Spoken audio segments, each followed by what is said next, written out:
Hi guys, welcome to another video. आज चाहिँ हामी के बनाउन लागेको छ भन्दाखेरि हामीले चाहिँ देख्न सक्नुहुन्छ हामी कोरियन आइटम बनाउन लागेको छौं. Especially when you see a Korean drama or something, त्यहाँ चाहिँ धेरै कुराहरु हुन्छ जसले हामीलाई अट्र्याक्ट गर्छ. साथमा मलाई अट्र्याक्ट गर्ने चाहिँ के हो भन्दा उनीहरुको फूड अनि कल्चर है. देख्न सक्नुहुन्छ आज मैले सबै सब्जीहरु लिएको छु अनि यसलाई हामीले फ्राई गर्नुपर्ने हुन्छ अनि हेर्दै जानु होला मैले के बनाएको भनेर. साथमा हेर्नुस् यो सब्जीहरु यस्तो मजाले फ्राई भइरहेको छ. I still remember मेरो first Korean drama boys over flower थियो तर मलाई त्यतिखेर त्यति थाहा भएन है किनभने मेरोमा त्यो मिडियम थिएन त्यो हेर्नको लागि.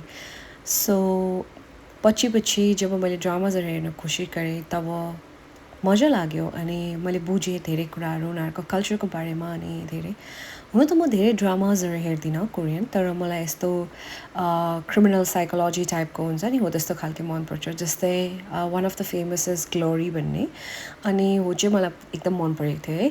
अपार्ट फ्रम दैट हेर्नुस् मैले के बनाइरहेको छु भनेर चाहिँ हामीले लिनुपर्ने छ सीवीड शीट. अब तपाई देख्नुहुन्छ यहाँनिर हामीले हल्का चामल हालेर मतलब कुक्ड राइस हालेर नि सब्जीहरु हालेर यसलाई चाहिँ बेटार्नु पर्ने हुन्छ अनि टडा हेर्नुस् त अब काटेर अब यो चाहिँ के हो भन्दा अनि अर्को डिशको लागि चाहिँ हामीले यसरी राइस हालेर अनि यो सब्जीहरुलाई टपिङ गरेपछि त रेडी भइहाल्छ नि.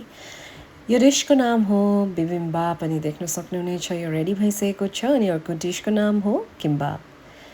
है अब डिग इन लेट्स इट.